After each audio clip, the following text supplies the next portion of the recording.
Ազգային ժողովի նախկին նախագահ Ալեն Սիմոնյանը հիմա անվտանգության խորհրդի քարտուղար արձագանքել է այսօրվա նիստի ձեր ելույթներին, ձեր խմբակցության, մասնավորապես, չգիտեմ տեղյակ եք թե չի, ասել է ընդդիմադիր դաշտի մանկապարտեզի սաները, անունները չեմ գրում, քանզի ոչինչ չեն ասի այդ անունները ձեզ, մինչ օրս կռիվ են տալիս ազգային ժողովում իմ շողքի հետ, թքիցս վերև չեն կարողանում բարձրանալ, այս տիպի բաներ է ասել,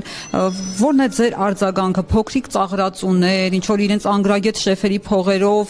մոլորեցնելու միջոցով դեպուտատ են դարձել, այս տիպի բաներ է ասել, ո՞րն է ձեր արձագանքը։ Ալեն Սիմոնյանին ու ես չէի տեսել, եթե անգես, բայց Ալեն Սիմոնյանին ընդամենը պետք է հիշեցնել իր անցյալի մասին ու ինչպես նշեցի պարոն Ռուբինյանի ընտրության ժամանակ, որ այո, նա լինելու է ազգային ժողովի նախագահ, ընտրվելու գծիկ նշանակվելու է, բայց նա չի լինելու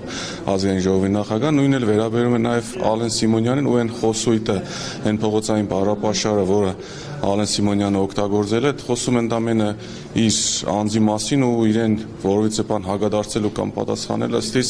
մեզ իջեցնելու է իր մագարտակին։ Դրա համար զերծ կմնամ, թող ինքը չգիտեմ ինչ պայմաններում ու հանգամանքներում նշանակվեց այդ կարևորագույն պաշտոնին, հուսանք շատ ավելի մեծ վնասներ ու կորուստներ չեն բերի մեր երկրին։ Բայց հաշվի առնելով նաև իր բարձր պաշտոնը, ամեն դեպքում սպառնում է նաև, ասում է, որ հանգիստ վերընկեք ձեր տեղը, ավելորդ անգամ Կալուգացի Սամոյի ու այն Ծուրբերյան Ռոբի գլխին չտամ, դուք դրա պակասը չեք ունենալու։ Այսինքն դա սպառնալիք է, գլխին չտա։ Միանշանակ սպառնալիք է, բայց քանի որ իհարկե մեր կողմից որևէ մեկը վախեցող կամ որևէ բանինով չի, բայց նաև չմոռանանք, որ իրավապահ համակարգը իրենց կողմից, այսինքն եթե սա գրեր, ես իհարկե որևէ բարագայում չեմ համարում ով էլ գրի նորմալ, բայց որևէ մեկը ոչ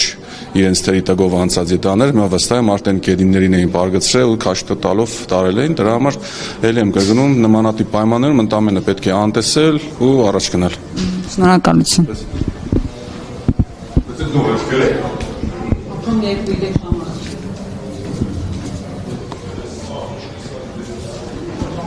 Հələ կարդաց եք ամբողջությամբ, ես հələ չկարդացի։